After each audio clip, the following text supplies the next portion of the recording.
Hey, and we live. Yo, Yep. What's going on, y'all?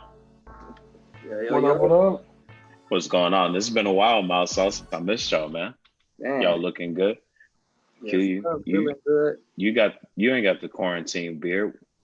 Oh, I just shaved. That's all. I went and lined my shit up before this. I couldn't be on the internet like this, looking Oh, rough.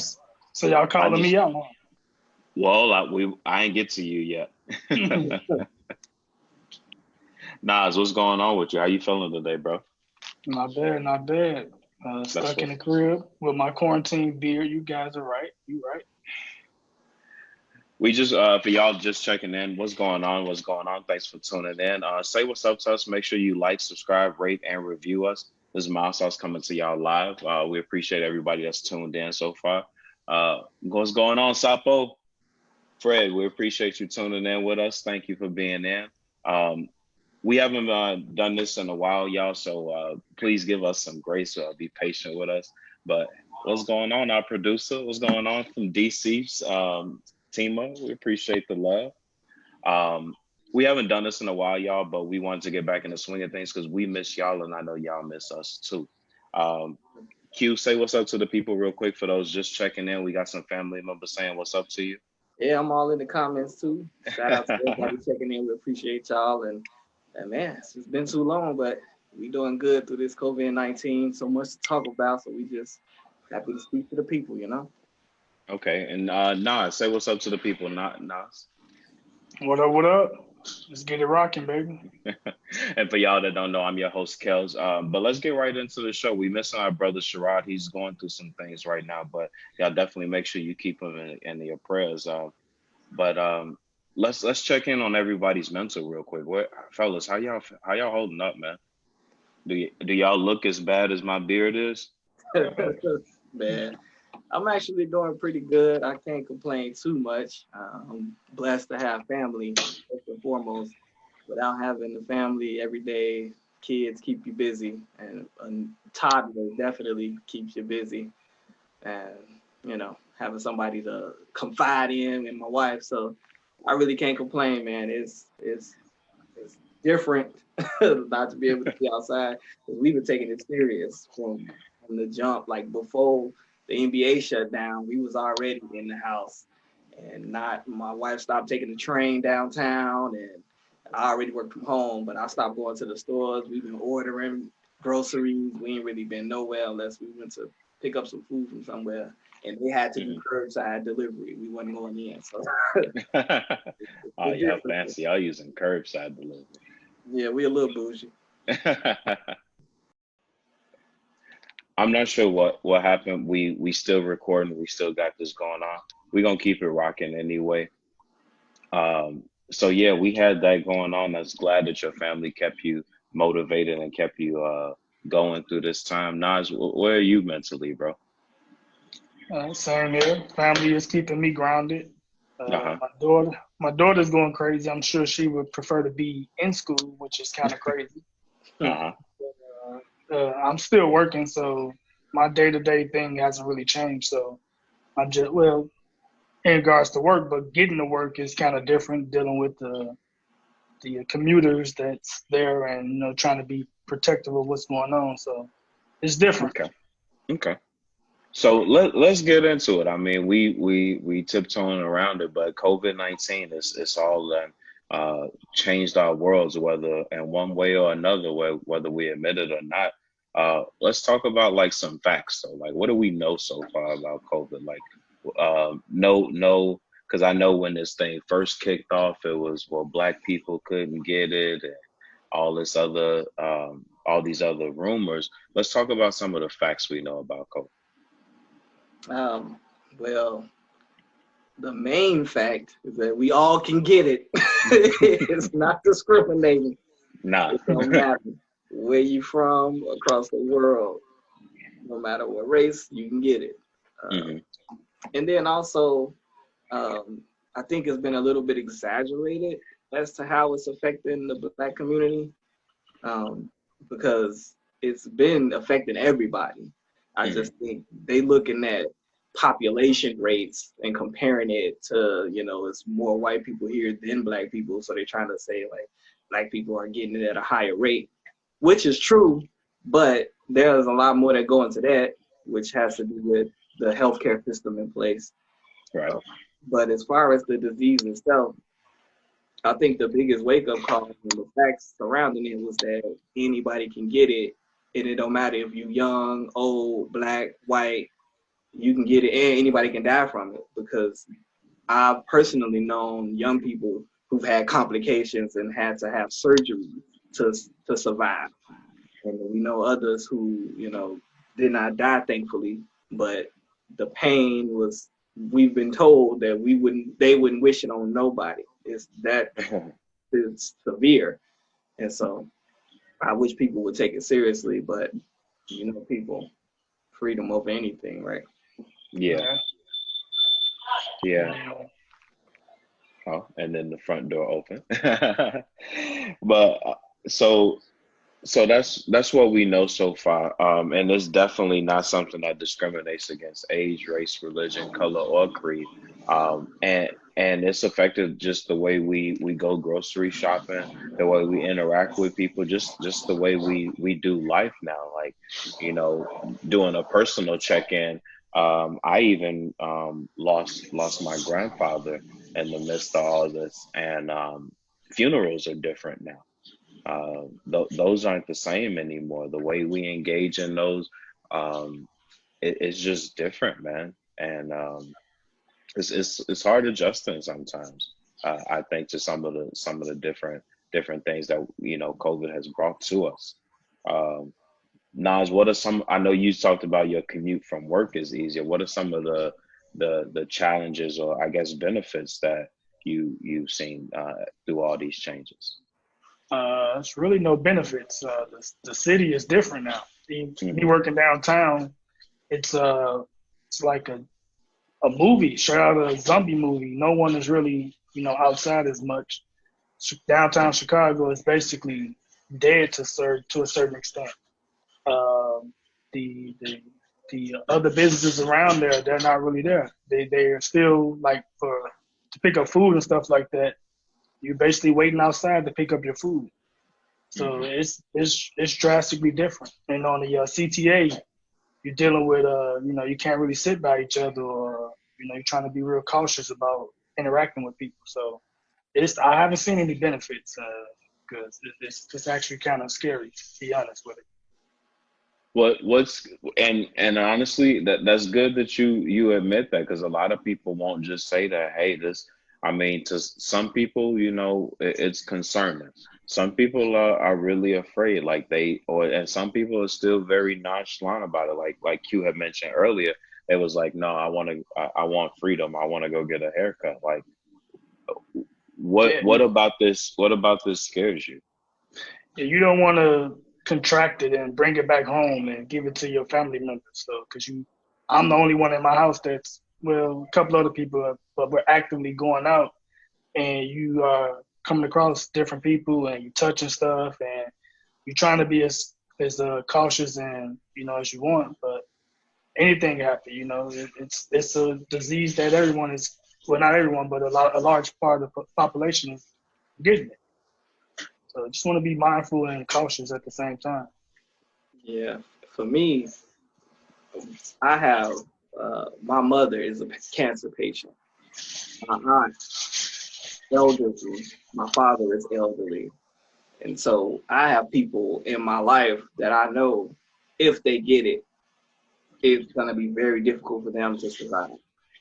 And that's the thing that bothers me about the people who don't take it seriously, is because it's not about me.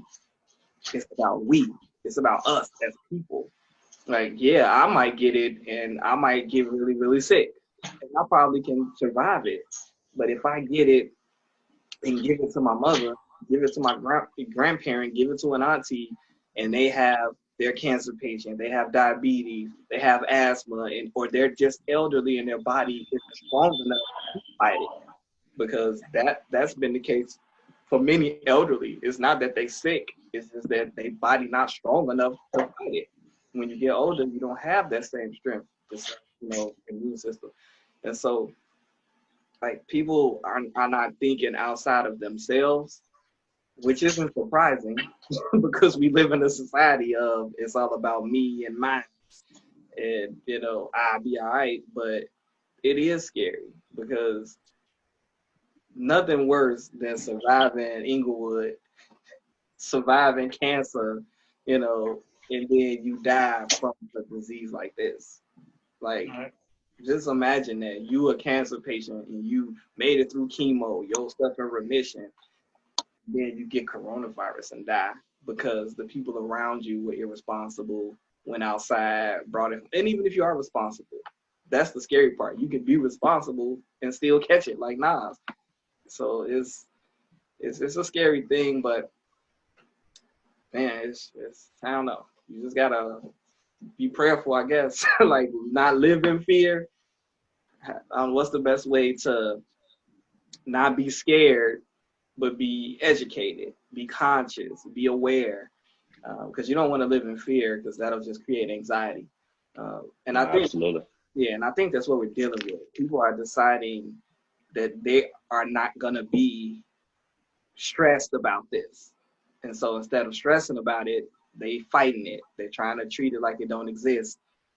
But that's not how mental health works. Because if you deny the true problem, you don't do nothing but create another stress in your life. I really hope that these people that's like, I hate the idea of like, I hope the dumbass get it for being out there, because that's not my mentality.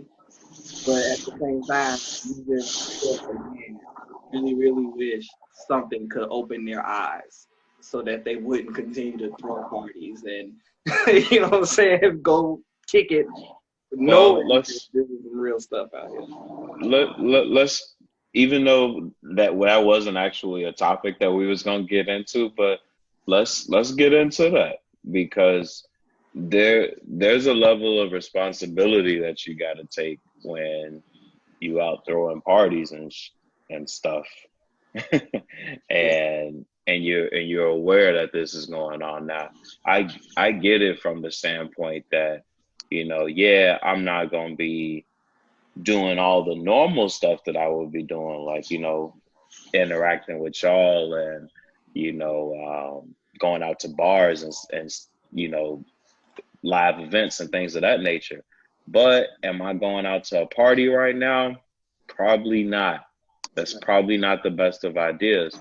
And I definitely would love a party right now, because I ain't interacted with people in a minute, but just being smart about it. So I know you made the statement that some people are saying, well, I hope you get it because you out there doing dumb stuff. That I kind of feel like that still holds true if you out going to a party. That's my opinion. Like, what? Because we're Chicagoans. We not talking about like we from Arizona and that happened. Like, that happened on the other side of the city. So what do we think? It happened everywhere on all sides of the city. Dude, it was crazy yesterday. They was out there wilding, bro. You asking for trouble, man. You putting yourself out there amongst all those people.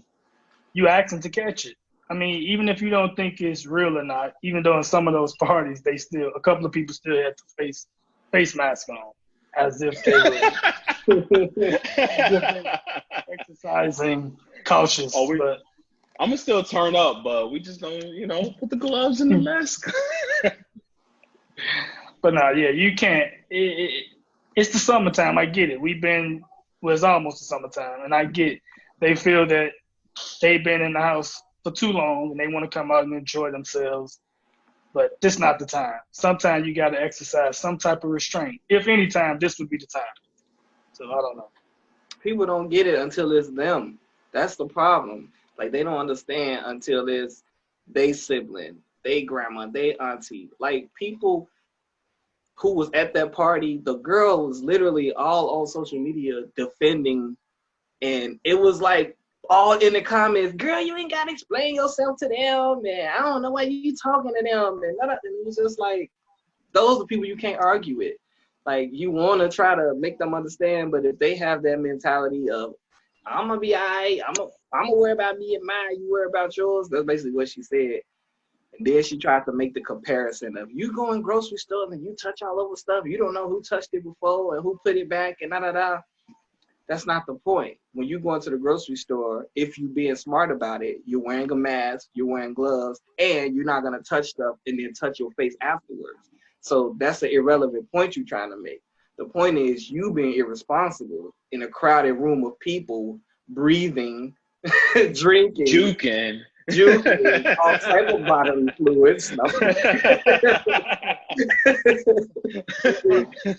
Because it was a West Side party.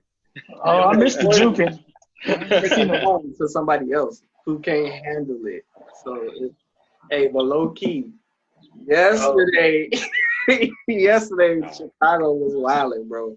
No, Chicago was in rare form. Dude, 87 to the day of Ryan, they was out there like it was Fast and Furious. Underneath Lower Wacker. So it was all sides of the city. It was a nice day though. I went outside, but and I get it. We haven't been able to go outside in forever. We all got cabin fever in real life. Like we're all just itching to get outside. But in order to enjoy what's gonna be able to happen later, we need to be around. And like you said, there's people that have contracted this and are like, man, I wouldn't wish this on my worst enemy, because it's a horrible feeling, and to have to lose someone is even a much worse feeling to have to go through too in this thing. So just definitely want our people more than anything to just be safe, man, and just make better decisions. Just do what's good for you and yours, but for us too. Right. For everyone. That's what it's all about. It's not a me movement. Yeah. But let's get into another topic about how this has touched us financially. Where I know 10 million people filed for unemployment.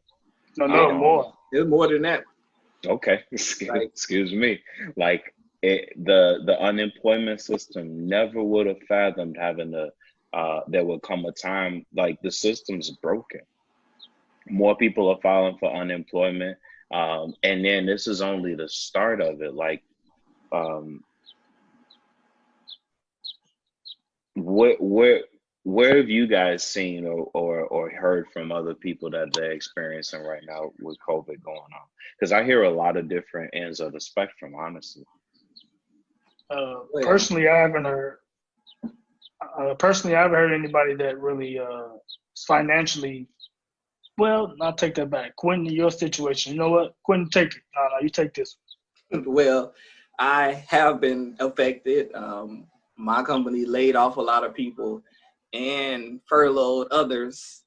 And that's been the big thing. And I think what Kels was pointing to is that a lot of people who did get laid off, some of the people that's still working is mad because the people that's on unemployment is getting more money than some of the people that's essential and still working. Or some people on unemployment is making more than what they was making because they give an extra, because they gave the stimulus to everybody. Then on top of the stimulus, they giving an extra $600 every week of unemployment. Yeah. So personally, I'm in a good spot because not only did the layoff, come with a severance from the company, but with unemployment and the current additional benefits, it's okay right now. I'm not hurting financially at all. And we may even come out at the end with some extra money if we manage it properly. But I want those people who complaining, I really want to say this, because the people who still got jobs are like mad that we getting extra, but you need to understand that you still have a job. When this is somewhat over next month or the month after that, I'll still have mortgage to pay. Like, the bills aren't going to stop. And I have to find another job. Like, you are lucky that when it's over, your hours will probably pick back up. You'll probably be in a good spot. You are still employed. If you're unemployed during this time, like, yeah, it's good for right now, but they're not going to give these additional benefits forever. And the biggest issue is that what people are missing is that corporations have had to lay people off that aren't um, minimum wage employees. So you're talking about people who are middle class people who've lost their jobs, not poor people. And when middle class people are laid off across the board like this, these are people with $50,000, $60,000, $70,000 salaries who are now broke. And so these people have mortgages, these people have car payments, these people have families, and that's on a different level than on a low income level, who's already, they're in a different spot already, which is bad itself. But when you got a lot of middle class people losing work like this, that changes the dynamic. That hurts the economy. And that is why they're giving this extra money, because they're hoping that once this passes, people will be able to get the economy back on its feet. We can start purchasing again. We can start paying mortgage again. We can start paying insurance again. All of these big industries that people buy gas, people haven't been driving, so people ain't been using gas like that. And so it's just so many major financial industries in this country that make big money. Banking industries, car industries, home loan industries, education industries, healthcare industries, even though a lot of the healthcare industries somewhat booming, but a lot of people lost their health insurance. And so you got people who not gonna go to the doctor now when they normally would. You got people who was taking care of just regular medications, not serious stuff, but high blood pressure, hypertension, diabetes. And now they in situations where they can't go to the doctor regularly because they lost their job, they lost their insurance. So there's a lot of major industries affected by this. And if you still have a job during this time, you're really blessed, because once this is over, companies are not guaranteed to start again. Like, there's no guarantee that the company that lost all this money is gonna rehire everybody they had. You know what I'm saying? They may hire some people back, they may bring back some of the people they laid off, but they're not gonna restaff to full capacity because they want to make up some of the money they lost. And so you gotta think, like, this is not an ideal situation for people who got laid off. So those people who mad that some people making temporary money right now, be blessed that you still have a job, because once it's over, you'll be straight and I'll be scrambling trying to figure out what's next, because who knows who's going to be hiring. Okay. So Nas, you always got a strong standpoint when it comes to socioeconomic stuff. What do you think about just kind of the state of where we are right now financially? I think right now, like they said, the markets are they're getting hit pretty hard. So that will, hopefully that'll pan out, because this economy is based off capitalism, and if that's suffering, the whole economy can tank, and you don't want to see that happen because that changes everything. Yeah. So, like you said, it was right for them to give out that money to keep stimulating the economy, to keep it afloat until they can find ways of, getting a cure or whatever might be the case, and get people back to work. And like you said, I think the people, if we don't get people back to work, it's gonna change everything. So I think that's the number one thing we need to focus on. That's why they said they want to open up the economy right now, or open up these states back right now, because they really want the economy to get back to flow. So hopefully, I don't know if this will be the answer, because you're still opening yourself up for more people to get the disease, but you still want to get the economy back on the float. So it's like a do or don't type situation. But I guess the more important question is which is more important? Is you earning a wage more important, or is your life more important? Because both are at risk, like literally, and at this time, like, because you either stay at home and unfortunately you don't get to earn a wage like you would normally, but then you go out there and you risk exposing yourself to this unknown virus. Yeah, it's definitely more important to be alive. The industry's got money, bro. That's the thing, is that the industry can always rebuild, because at the end of the day, they're institutions. Like, they're not just mom and pops. These are full-blown institutions. It's law that make you have to have insurance. So, these industries are gonna come back eventually. It's really just about how big of a hit they want to take, and do they care about mankind? And that's another topic I think we're gonna get to, because I think it's ridiculous that a person who cares about mankind is getting bashed for wanting a vaccine. But we'll talk about that in a minute. But yeah, I think that overall, being alive is more important. Like, you have to, public health, people don't be understanding what this shit means. Public health means everybody's health. Not your health, not my health, not the rich person health, not the poor person health. This is about everybody. And things that kill everybody are serious concerns. When Ebola was happening during the Obama years, they took that shit seriously, because they understood that if everybody catches this, too many people gonna die from it.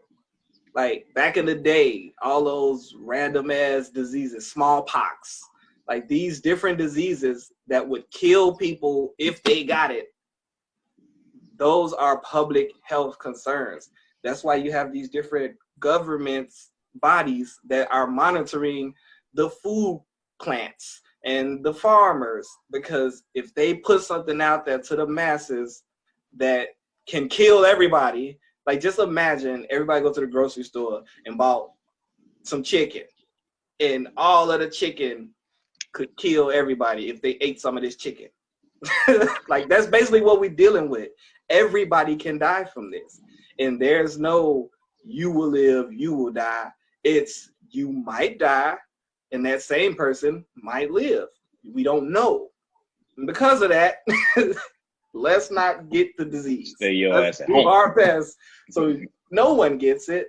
So that way, if you get those numbers down of people actually getting it, then you can get those numbers down of people dying from it. It's simple math, people. Well, I mean, those were great points, and you mentioned a couple of stuff to kind of get us into our next topic. But so you mentioned the Obama administration, and then we gonna take it, because we mouth sauce. We're gonna keep it at the local level, but then we're gonna take it to the national level too. Lori Lightfoot and Governor Pritzker. Do we agree with how this has been handled so far? Because first it was just supposed to be, the 30-day thing, then they got extended, then it got restricted, then it got modified. There's even been judges that have said that, you know what, you've overstepped your boundaries by extending this stay-at-home thing. So where are we at as far as like how this quarantine and how COVID-19 has been handled on a citywide, statewide, and then we're gonna take it to nationwide and global? Well, for the most part, I think Auntie and Priska been doing all. Shout out to Auntie Lori, because we wasn't rocking with her like all the way, but I mean, I get it why they kept modifying it or adjusting it, because the peak, they had to let the virus hit its peak. And we kept getting, each and every day, the number was going up. So you have to get to a point where the number gets to declining. So they was anticipating that. It never really happened. So you have to still be mindful that people are, moving around in the city, but you want to have them do it in a responsible way. So you had to keep the stay-at-home order in effect. The judge that overturned it, he was a Republican. So you already know how they playing politics with that. Mm-hmm. So, but for the most part, I don't have an issue with how they handled it. They were looking out for the people. It felt kind of sincere with them. So, and normally I don't get that from politicians. And auntie, like I said, she's adopted that name of being an auntie because she seems like she's looking out for everybody. So I agree with how they handle it. Yeah, Okay. I agree with that. I think that what's happening is people aren't really paying attention and they just reacting, but not paying attention to the whole situation. And when you look at the whole situation, this disease came from overseas, which means the federal government was the ones watching this. Federal meaning the president and his team of people, not local government like states and cities. So everything that Prisker and Lori has done has been a reaction because initially the president did not inform the people properly. He did not inform the states properly. He did not prepare them properly. And so this shit, honestly, we should have started this in February. If we would have started, it wouldn't have been no Super Bowl. It wouldn't have been no NBA All-Star Weekend. Kobe might still be alive. There's a lot of stuff that would have been different if we started social distancing and stay-at-home orders back in January when President Obama was aware of the situation. President Trump was aware of what was going on. And he downplayed it partially because he didn't trust China's intel or his own intel about it. But then also financially, like I said, those are big major events dealing with big major corporations involved. And so they wanted to get their money. Come February and beginning of March was when NBA realized our player has it and he's sick and he can give it to other players. And once the NBA shut down, that's when everybody else was like, okay, NBA shutting down. We need to really, really get our knowledge on this. And they reacted the way they should have reacted. They understood what was really happening at this point. And that's when they put the school closings, stay-at-home orders, essential workers only. That's when all of that happened. But that's not their fault that it happened late. So, they just reacted to when they got the knowledge and did what they were supposed to do from there, showing that they care about the people. And I think the additional stay-at-home order, that's all linked to the fact that testing wasn't set up properly as well, which again, initially fell on the federal government, but he turned it around and put it on the states. But he should have had this in hand. But because of that, once testing started to pick up, numbers started to pick up.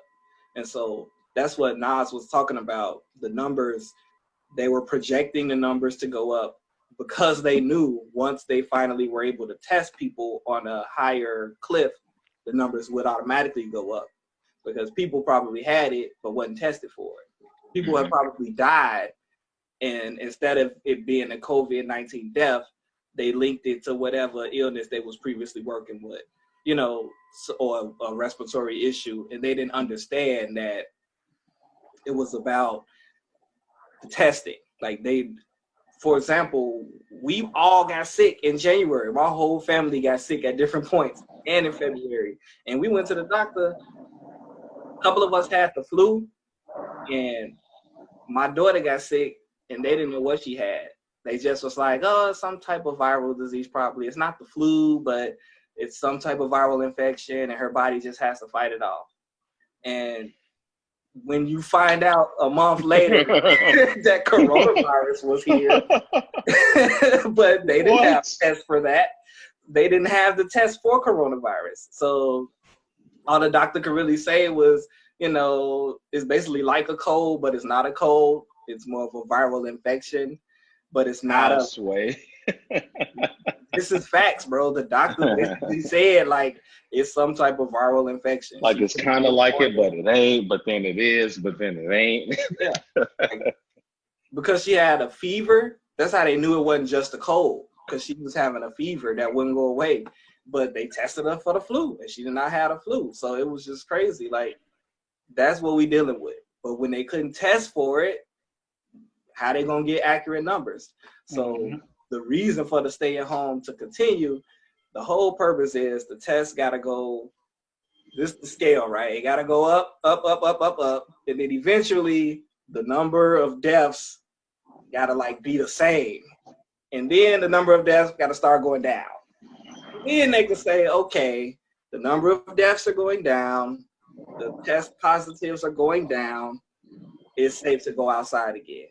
But as long as you got people, still kicking it, and then the numbers are still at the same 300, 400, 500 cases a day of positive tests, then yeah. No wrong with a little barbecue.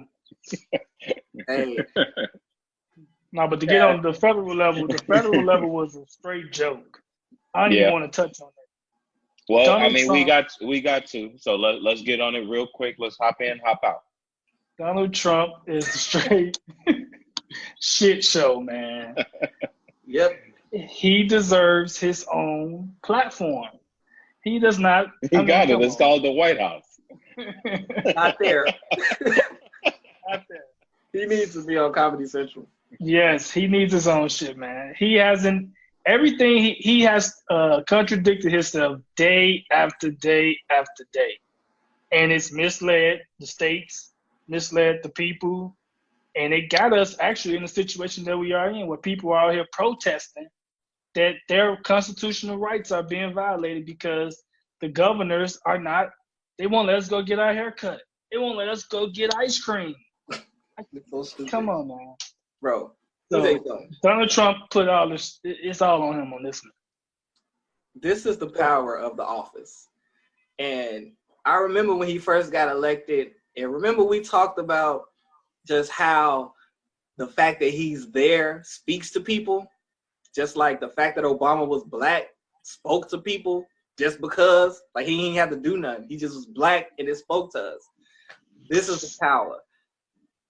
Hypothetically, if he would have said, there's a serious disease going on in China right now, and they've had to shut down their country, and they are scared that it's going to spread because people are dying at a very high rate. And so we need to take proper precautions now and shut down our country so we can make sure our people stay safe. You wouldn't have none of this shit. No protests, no people talking about haircuts. And I ain't gonna say no, because there's always some. There would be a very, very, very, very, very. I didn't even think these people existed. The ones that said, I can't go get a haircut. But I'm like, okay. Bro. There truly is. In Chicago. Like, there was protesters in Chicago. So wow. If they doing it here in Chicago, you know they doing it in bumfuck Alabama. Like, so that's the power of the office, though. If he would have had a different tone about how this needs to be handled, number one, you wouldn't have so many naysayers and people fighting. You wouldn't have people with guns showing up to the Capitol building to threaten the local governor. He just called. I did call, but yeah, and I didn't even. Don't do that. That wasn't a Rona cough, though. That was just a regular cough. Rona coughs, there's more than one. They cough back to back to back, and they can't stop. Okay. Thanks for educating. I have to clarify. But yeah, man, that's just the power of the office. So I've had to stop watching, to be honest. I don't even watch CNN unless they're just talking about what's going on in local places. But anytime they talking about what he said, and I stop watching because he's full of shit. At this point, he's concerned about November. The fact that he's encouraging places to do what they think they should do, the fact that he put this on local government instead of saying, now, mind you, this is killing people everywhere, not just New York, not just Chicago. We talking about China, Russia, Africa, Asia, North America, South America, Australia. Every continent has this disease, and people are dying all over the world.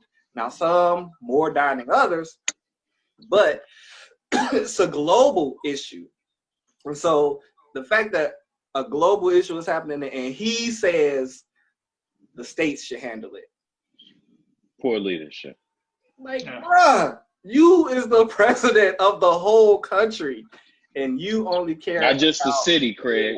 right the world, Craig. Top flight president. It's Yeah, he crazy. been having beef with the governor, so it's Beef with the governors. Bruh, the governors are battling over supplies. That's crazy. We are the United States of America, and the states are competing with each other.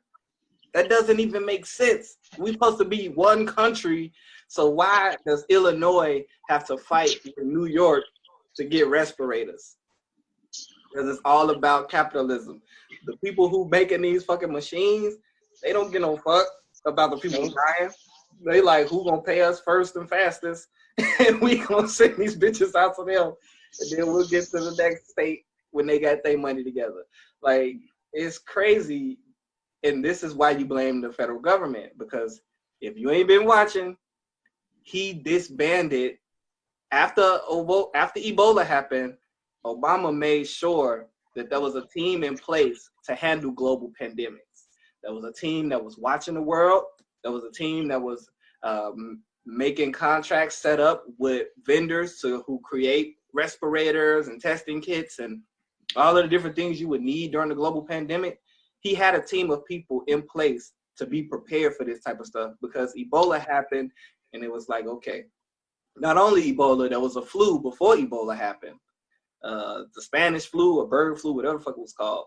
Then Ebola happened. And so Obama was smart enough to say, we need to be ready, because we can't have this stop our economy, shut our fucking world down, and we not prepared. Donald Trump fired those people. Whole squad. Whole squad just fired them because to save money that went to where? Who knows where the money went? But like, that's the type The of stimulus check. right. No, I didn't go to the stimulus. Our taxes went there. Our taxes pay for the stimulus. He ain't doing it for our money. He's just giving it to us. And then next year, when your tax is short, you'll know why. It's because they gave us stimulus checks. But yeah, man, the federal government failed us, and he is doing nothing but placing blame on other people. And so you can't pay attention to him at this point, because all he cares about is getting reelected in November. So he's playing to his base again. He's calling the people with the guns that went to the state capitol with guns. Now imagine some people went to the White House with guns. He wouldn't have said the same shit. These people went to the governor's Capitol building with guns, and he called them patriotic and all this type of shit. So he playing to his base. He doesn't care about people. He only care about politics. He knows right now that he can't help his industries out. Ain't nothing he could do for them other than give them money in this bailout. Like, he basically a stimulus for their businesses. And he's gonna do that, but he don't care about people. So it's a joke. It's a shit show. Well, yeah. I definitely think I definitely agree with a lot of the stuff that Pritzker and and Mayor Lightfoot are doing on the local level, but federally and nationally, I don't agree with a lot of the stuff. The way that governors are running it in Nevada, saying that, I don't know if y'all been paying attention to that, but she was saying that she's going to she wants to open up casinos again. How they're handling Mayor things. of Vegas, yeah, I see The her mayor saying of Vegas, that. yeah, Nevada, how they're handling it in Georgia, where they're opening up all the barber shops and bowling alleys and movie theaters and spots like that. Florida, they opening up beaches. My cousins and them telling me back in Memphis, they opening stuff up. So I definitely think on a federal, national level, and taking it back home real quick, Chicago is pretty much open to as you will. Like, you just have to have a mask to go outside, but you can pretty much go out. And I've seen, because me myself, I've been working um, during this entire thing. So as the decrease happened, and then as it's increasing again, I seen how there was literally nobody on the street, and now I see traffic like crazy, and I can see it progressively getting worse because, like I said, more and more people are starting to come out now, and I just think it's too soon. My one sided personal opinion, but I agree. I was saying give it to the end of May. May just started, and motherfuckers like, man, it's 78 degrees. We out. That's all they concerned about, and I get it. I get it. I'm about to go outside as soon as it's done. I get you, but I don't want to risk not being here. Right. You know, next year. Oh, some 78-degree weather. Excuse me. But man, fellas, this was good, man. And I want to apologize to our fans. We had some technical difficulties with our live, but as we get better and better with this, we're gonna get this rolling. So this was recorded, but make sure y'all still like, subscribe, rate, and review us on Facebook, Instagram, Mild Sauce, and on YouTube, our new YouTube channel, because it's gonna be up there too. As always, this has been another amazing episode of Mild Sauce, and this is Mild Sauce out.